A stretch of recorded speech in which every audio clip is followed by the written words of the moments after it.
আজকে ওদের ডিম খেতে দেওয়া হয়েছে, তাই সবাই খুশি মনে ডিম খেয়ে নিচ্ছে। ডিম খেতে আবার খুব ভালোবাসে, সব করে ডিম পরিষ্কার করে খেয়ে নেয়।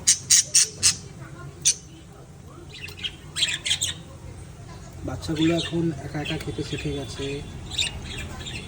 বাচ্চাগুলো খুব ডিম খেতে খুব ভালোবাসে। আর একটা গুড নিউজ দেওয়ার জন্য ছিল, আবার 3টে ডিম পেড়েছে, দেখা যাচ্ছে হালকা হালকা। আরও 3টে ডিম পেড়েছে, আগে পাখি চাই। আজকের আপডেট এইটুকুই।